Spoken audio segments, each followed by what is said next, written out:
சகோதரர் பக்த சிங் அவர்களின் ஊழியத்திலிருந்து விடாய் துணிக்கேற்ற வார்த்தைகள் ஏப்ரல் மாதம் 13ஆம் தேதி.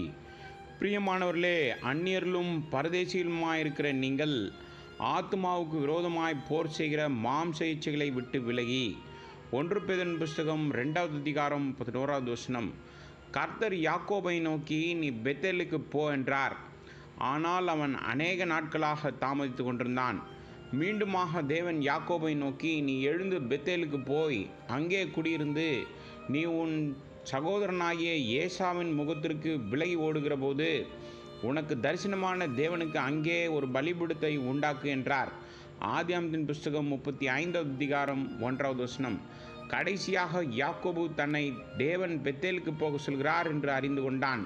தன் குடும்பத்தாரை பார்த்து, அப்பொழுது யாக்கோபு தன் வீட்டாரையும் தன்னோடு கூட இருந்த மற்ற அனைவரையும் நோக்கி, உங்களிடத்தில் இருக்கிற அந்நிய தெய்வங்களை விலக்கி போட்டு உங்கள் வஸ்திரங்களை மாற்றுங்கள் என்று சொல்லி அவைகளை சீக்கிம் ஊர் அருகே இருந்த ஒரு கர்வாலி மரத்தின் கீழே புதைத்து போட்டான். இந்த அந்நிய தெய்வங்கள் லட்சையான எண்ணங்களையும் தற்பெருமையான மாயையும் குறித்து பேசுகின்றது.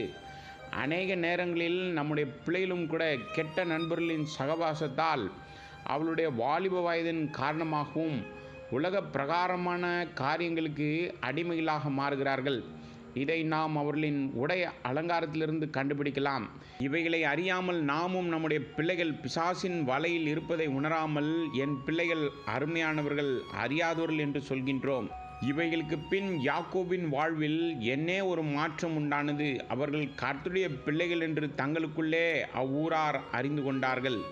இதற்கு முன்பு யாக்கோபு தன்னையும் தன் குடும்பத்தையும் பல விதங்களில் அழிப்பார்கள் என்று சொல்லி பயந்து காணப்பட்டான்.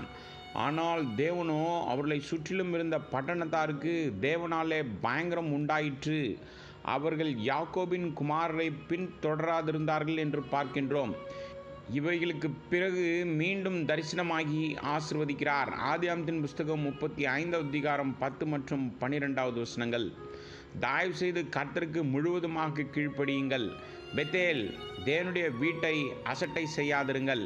எதிராளியின் தந்திரமான ஆயுதங்களுக்கு நீங்களும் கர்த்தருடைய வீட்டையும் விலக்கி வையுங்கள்.